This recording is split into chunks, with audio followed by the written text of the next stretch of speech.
So the time period after World War I results in really truly massive and fundamental changes across society. And so we're going to look a little bit at the changes in thought, art, and entertainment and kind of see how people are so shocked by World War I that it completely changes their view of the world, changes the way they interact with the world and with each other. So we just really need to set this foundational idea that the worldview for people shifted as a result of World War I. So before World War I, people believed in order and progress, and they had a generally optimistic worldview. They thought that humanity was moving forward, that science and other things were leading to progress. And so there's this belief in this general notion of human progress. And that makes sense coming out of, moving from subsistence farming to development of industry, and then industry sucks for a while, but eventually you had the development of labor laws, and so people see their lives getting better, easier, and they're able to afford more, so they're seeing progress, and so that makes sense to them. The problem is that World War I happens, and all the death and destruction that results from World War I really makes people begin to question this idea of rational progress and the goodness of humanity. And they're not so sure that the linear function of time was moving people towards a better world. They begin to question whether humans are good. They begin to question whether order and progress is happening and whether that makes sense. And out of this, they're really, truly disoriented and pessimistic. And so that shift in worldview is really reflected throughout society. So we begin to see people taking on a more negative view of the world and reflecting it through their art, through their writing, through their painting, and just through the ways they're thinking about the world and interacting with the world. So one of the shifts we see is in philosophy. And one of the major thinkers of the time, and truly a foundational thinker in all of philosophy, is Friedrich Nietzsche, and he rejects the idea of Christianity. And he really rejects a lot of Western ideas because he believes that humans are animalistic by nature. And that the Western tradition, the Western social values and moral norms had suppressed these animal instincts, and that they were trying to force this rationality on humans who were at their heart animalistic. So he really thinks that humans cannot, that they are existing in this contradictory world with these Western ideas of morals and values. And so he questions everything and really raises the idea of questioning the worldview around him. He believes the West, and that is Europe, is in a state of decline because they have embraced false values, including religion. And so he promotes this idea that life is meaningless. And he says that in order to find meaning, people need to embrace the fact that life is meaningless. And by doing that, they'd find meaning in their own actions. And it's really kind of this idea of the world is terrible, there's no order, there's nothing going to it, so you have to make that order in your life. That's Nietzsche. He's really, truly influential thinker and major philosopher, not just of this time, but of human history. There's other philosophers at the time who argue about the limits of rational thinking. And two of the major ones are Bergson and Searle. And they argue that human experience and human intuition are just as valuable as rational science and mathematics.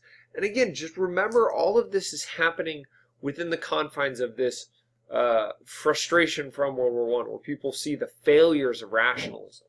So philosophically, there's some kind of major shifts in viewing the world. And another thing that grows out of this philosophical tradition is something called logical empiricism, right? Remember, empiricism is that idea of proving through with actual evidence. And so logical empiricists reject traditional philosophy and beliefs in both God and happiness. They don't believe that happiness can exist in a world of such disorder and chaos, and they don't believe that there is a God. And Nietzsche famously says that God is dead, and so they kind of build off of these ideas. And one of the major figures in logical empiricism is Ludwig Wittgenstein, and he thinks that philosophy is the only way that thoughts can be clarified.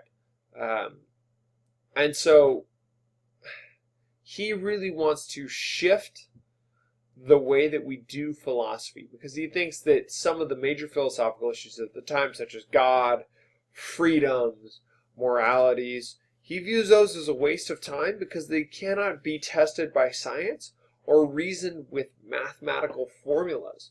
So he says the only philosophy that's worth doing or studying or examining is philosophy that can be proved by science or tested out with mathematical reasoning and logic.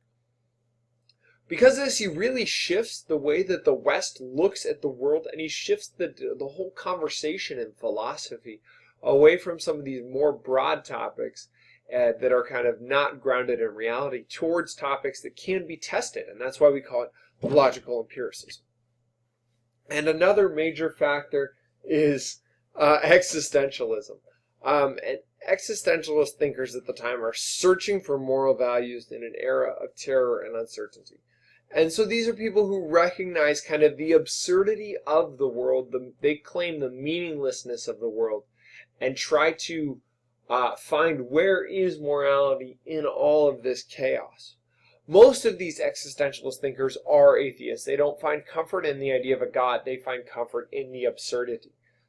They argue that in order to find meaning, meaning is not imbued in humans through some God. In order to find meaning, they need to have good actions, and their good actions will lead to meaning in life. They argue that these cannot be just randomly done or chosen or predestined through some religious aspect, but rather they must be fully conscious of their actions and choose them courageously, and knowledge of the responsibility that comes with the action they choose. So they have to be aware of the consequences and want to do good, despite the risks that may entail. And they think that this will help overcome the absurdity of life. That this choosing to do good will give people meaning in their life and will allow them to progress. It will allow humanity to continue to progress through society. So that's kind of existential thinkers. Some of the major ones are Jean-Paul Sartre and Albert Camus. And Camus is very well known for writing. Specifically, he writes a book called The Stranger that's kind of the really dives into existentialism. And these existentialist theories are really put to the test during World War II, when people they have to make a choice, right? Do they resist Nazi Germany and the tyranny there, or do they kind of aid and abet the tyranny? And they are fully conscious of their actions because they know that if they are go against the state, they'll probably die. But if they don't, there's consequences to that as well. And people give meaning to their life through fighting tyranny. So you'll hear people go through an existential crisis where they feel like they're in dealing with the absurdity of life and need to give meaning to their life through some sort of action. Other people are not content with just bending on philosophy and atheism in order to bring meaning to an otherwise chaotic and non-ordered existence. And these people turn to religion to cope with the devastation and the loss of faith in human reason that they suffer as a result of World War I. Remember, we have so many millions of people dying, entire villages wiped out, generational shifts, and generational gaps as a result of this world. So people need something, and a number turn to religion. And one of the people that they draw upon is actually a 19th century Danish philosopher named Søren Kierkegaard. And Kierkegaard is super well known, really famous, and his ideas from the late 1800s end up having a massive impact in this time period of the 1900s, the mid-1900s. And Kierkegaard stresses the need to have a personal relationship with God. So he calls on people to make a leap of faith to develop this relationship with a mystical God. This kind of mysticism becomes super important to religion at the time. And he oftentimes bypasses the formality of organized religion. You'll see this distrust both of establishment governments as well as establishment religions. And Kierkegaard is also in on that in his kind of mystical belief in a relationship with God. So that's Kierkegaard. For the Protestants, another major figure is Karl Barth, who stresses Reformation-era teaching and the need for humans to rely on the mercy of God. In amidst all this absurdity and death and chaos, Barth argues that God is the merciful one, that people can have a relationship with him and rely on him rather than human institutions and human reason in order to find meaning. And that means that it's kind of this cop-out for there's a lot of chaos, and that must be God's divine will. And that's the way that people view, Barth, at this time, views this search for meaning. Within the Catholic Church, there's a re-emphasis on traditional teaching. Again, emphasis on the divine mercy of God in order to give explanation for the chaos within the human realm. And so for a number of people who previously had not been religious, religion offers meaning in a world that was confusing, irrational, and quite frankly dangerous. And a number of very, very famous Christian thinkers come out of this time, including T.S. Eliot, C.S. Lewis. So there's a lot of really interesting religious movements happening at this time. Another area that gets flipped on its head is in science, and this is people before had believed that science was rational and orderly and could explain everything. It seemed logical and had reality figured out, and there were laws that governed the world.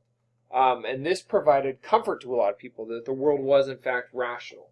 And this was generally for people who were not religious, right? So people found comfort in religion or science, sometimes both. But the problem is all these new developments kind of shatter the old view of science and really show that there are no hard and fast rules. There are probabilities, there are certain outcomes we can expect, but that doesn't mean it's always the case. And this kind of throws people off kilter because the world suddenly becomes a lot more complex and uncertain. And some of the biggest names in science history are working at this time, including Marie Curie, her and her husband worked to develop radiation and understand radiation, and kind of throws a whole new wrench in the system. Max Planck is working, and he kind of looks at things called quarks and quants and develops an understanding of relationship between matter and energy and realizing that they're two different things that can be measured differently, and this shoves kind of old knowledge aside and old understandings aside. And then, of course, there's Albert Einstein, who develops his theory of relativity, which searches to explain the world. But, again, it's a general theory, not hard and fast as people had come to expect before.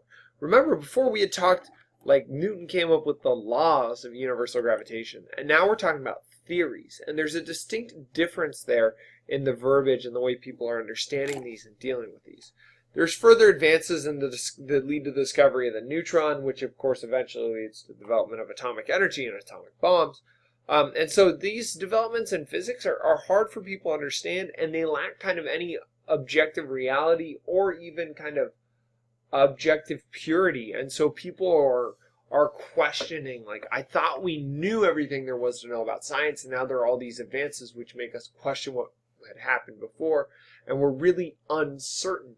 And there's a lot of questions to be answered. And so where before science provided this rational foundation people could rely on, it suddenly is not there. And another era that we have a lot of growth in is in psychology, and building off the backs of a guy named Sigmund Freud. And Freud is kind of the father of modern philosophy of psychology, and we owe a lot to him, although some of his ideas are outdated. But he searches for reason. Remember, all of this is happening in the context of people searching for reason and explanation for what they view as an irrational world. People are asking questions about the power and potential of human mind, and Freud seeks to answer them through psychology. And he really brings psychology into the mainstream sciences. And so what he argues is that human behavior is irrational. And there's kind of three competing interests occurring within the brain and the body. And he calls them the id, the ego, and the superego. And they're constantly at battle with each other. And the id, which is this primitive, irrational unconscious that drives us without us even thinking about it. And it leads us in our primitive animalistic instincts, sexual, aggressive, and pleasure-seeking. And this is irrational and quite often negative. and really can lead to destructive. And it's constantly in battle and generally winning with what he calls the rational conscious. That is the ego. And that tells a person what they can do. It says, these are the range of options you have. And in the id's just telling it, seek pleasure, take out your aggression. And the conscious, the ego, is trying to say, these are your options. And kind of squeaking in is also the superego. And that's telling people, look, this is what you should be doing. The ego gives you the range of options. The superego tells you what you should do, but the id is kind of that drive. Think of them as the devils on the shoulder, the devil and the angels on the shoulder. This is what you should be doing, but this is what you really want to do. And so he argues that superego is humans' morality. And so all three of these are in a constant battle. There's constant competing powers. And humans really struggle with that. And Freud says that because the id is so strong, the world is in constant danger because people and society and countries give in to this violence and let themselves be immersed in the id and that pleasure-seeking, animalistic, aggressive instincts that leads to chaos and violence. And this, according to Freud, is why we had World War I. It's why we see so much destruction. It's why we see people taking advantage of each other. And it's not just in kind of intellectual, well, I don't want to say intellectual, academic circles that this is happening. But in art, literature, music, and architecture, we see this kind of struggle with identifying the world around them and trying to make sense of a seeming irrational world. And so authors try to make sense of this. And so literature at this time is kind of soaked through with ideas of pessimism, relativism, and alienation, and it really shows through in the literature of the time. So the books that you would read from this era generally show a single individual who's confused by an irrational, unpredictable society in an uncertain world. And so a number of really famous writers are working at this time kind of exploring these concepts. It's really a reflection of the world that they see around them and that they themselves are in. This includes Marcel Proust, Virginia Woolf, William Faulkner, who's one of the most famous American authors, James Joyce, T.S. Eliot, Franz Kafka. Some of them are existential writers. You see overlaps between that and what we call either a dystopian or anti-utopian view. And a major kind of literary genre that takes course here is either dystopia or anti-utopia, however you want to frame it.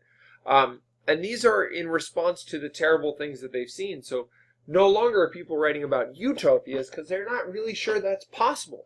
Rather, they're writing about the opposite because that's what they've seen, both in World War I and then later on in Nazi Germany, as well as in Soviet Russia with Stalin and his purges. So we see kind of the awfulness and the underbelly, the terrible possibilities of human nature. And George Orwell is one of the most famous of these dystopian writers, although Franz Kafka does some of that writing as well. So literature is truly influenced by these ideas. Architecture takes on kind of new ideas. It's kind of out with the old, ornate, unnecessary, superfluous stuff, and in with what they call functionalism. And functionalism is the dominant style, and there's this idea that buildings should serve a purpose and do it as well as possible. So we don't need any of the ornamentation that goes around it. We get rid of all the useless stuff. We have clean lines. It's going to be practical, and it's going to be really simplistic in nature, and by doing so, it will be supremely functional. We also see the rise of skyscrapers at this time, led by Louis Sullivan and others in the Chicago School of Architecture, who use steel, concrete, and elevators to build up rather than out. And so we see modern skyscrapers in modern cities. One of the most, if not the most famous architect of all time is working at this time, and his name is Frank Lloyd Wright, and he builds really modern houses that remain important in architecture to this day. And so anytime anyone has the opportunity to see or own a Frank Lloyd Wright house, it's truly a monumental moment because he defines clean, sharp lines and modern architecture as we know it. Germany also takes the lead in this, and they set up something known as the Bauhaus, which is an idea to bring together fine arts and applied arts and combine them into one. there's this idea that functionalism and good design for everyday use is crucial. So we don't need all the spires, we don't need all the gaudy stuff, we don't need the extra kind of nonsense. We just need the building to do what it's done for. We don't need a warehouse that looks like a ornate church. We need a warehouse that does its job of being a warehouse. And so architecture really shifts towards a more simplistic, clean line, clean cut look. Modern painting also takes on a new, unique form, and it rejects Impressionism, which kind of aimed at being super realistic, and art in the modern world grows more and more abstract and non-representational. It's representing ideas versus things. And some of the most famous painters of all time are at this time. Vincent van Gogh and Paul Gauguin are painting what they see through their mind's eyes, and they imbue that with what they know as mysticism. So Van Gogh's Starry Night is how his mind perceives the starry night. Gauguin is showing the mysticism that he's experiencing in his own mind and in his own eye, and trying to relate that to the viewer of his painting, to his audience. Cezanne moves towards two-dimensional plain art and away from three-dimensional art. So it's almost this kind of throwback to medieval art, but it's taking on definitely different subject matters. Pablo Picasso comes to the forefront and begins experimenting with cubism, and we see really famous art, including Guernica, is produced at this time. And he focuses on complex geometric shapes, sharp zigzagging lines that are not designed to be realistic, but designed to evoke emotion and the power and the frustration of this time. Art's growing more expansive and more welcoming. Almost, we get to this era, everyone jokes that anything can be considered art, and that really grows out of this time. Dadaism is one of the movements of the 20s and 30s that does that. All art is welcome. Any standards that you put forth as being, quote, art is accepted. And so the result of this is we have outrageous pieces, absurdity, and confusion. And this kind of problems that philosophers are grappling with in their mind, artists are giving visual representations to these struggles. So we look at some of this types of art and we don't understand, because these artists themselves did not understand the world around them, and they were trying to show that angst and share that with their audience. Musicians also go through this struggle, and so the emotional intensity that's expressed in the art is also expressed in the music. Stravinsky at the time developed strong pulsating rhythms that show this angst and anxiety, and so the first time his music is played, people are going nuts because they don't like it, they don't get it, they have this strong emotion and they don't appreciate it at first because they don't want to really acknowledge that that's what they're feeling. We also begin to see abstract music with traditional harmony being abandoned. Independent, unrelated musical notes are played. It almost sounds like a cacophony of sound. We have syncopated rhythms going on. We have all sorts of different things. And this takes its form also in jazz and different kind of rhythms being played. It takes a long time for this modern music to gain acceptance, but eventually it does. And so what we see across all of society when we're talking not only about philosophy or religion, but also art and architecture and literature, people are struggling to come to terms with the way the world has shifted since World War I. Millions of people have lost their lives in a meaningless struggle. This society that was supposed to be moving with progress has kind of gone back to its uncivilized brutality where people are killed for no reasons. And so people try to grasp that and try to understand that and make sense, because people want order. And so they reach to religion, they reach to philosophy, they reach to science or art or music or writing. And they use that to kind of express their emotions and their frustrations.